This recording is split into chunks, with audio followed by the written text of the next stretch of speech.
Individual errors are very common in the organizational world, but concretely, how do we define them? In this case, it is necessary to compare when an individual performs a task, what actually happened with what was planned within the organizational system. For example, if in a given situation, a professional is supposed to follow a specific procedure and does not do so, then they are making an error. In other words, we talk about an error if the individual has, through their actions, deviated from what was normally expected by the organization in a situation of deficiency. In practice, the work of James Reason highlights that there are several types of human errors. Without claiming to be exhaustive, let's give two examples. Sometimes the individual knows how to perform the task. The procedure exists, it is applicable, it is completely understandable, and it is perfectly suited to the situation.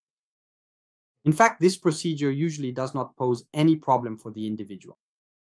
But on that day, unfortunately, they do not follow the procedure properly, either out of inattention or by accident. Conversely, sometimes the individual makes a mistake because they lack the knowledge to properly analyze the situation they are facing. The error made in this case is more due to a lack of experience, training, or supervision. To better understand individual error, it is important to clarify what it is not. First of all, error should not be confused with failure. Although these two terms are often used interchangeably in academic literature, they should be distinguished.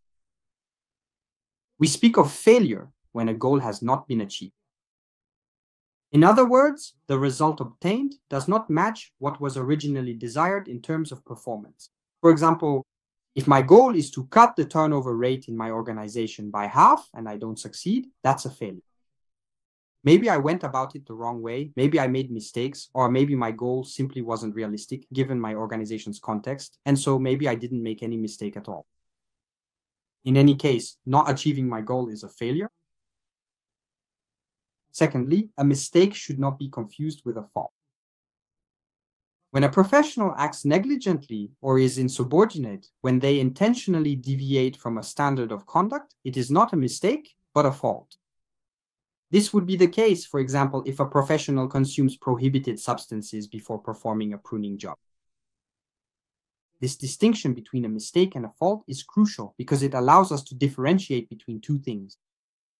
On one hand, what is tolerable and can serve as a means of progress if we collectively learn from it, the mistake, and on the other hand, what is not tolerable and must therefore be sanctioned by the organization, the fault. This is the foundation of a just culture, neither punitive nor lax. However, let's not be naive, there are still gray areas. For example, when an individual chooses not to follow a procedure, adapts to an unexpected situation, and tries to recover from a delicate situation, there is no intent to cause harm. This type of behavior must then be examined on a case-by-case basis and with complete transparency.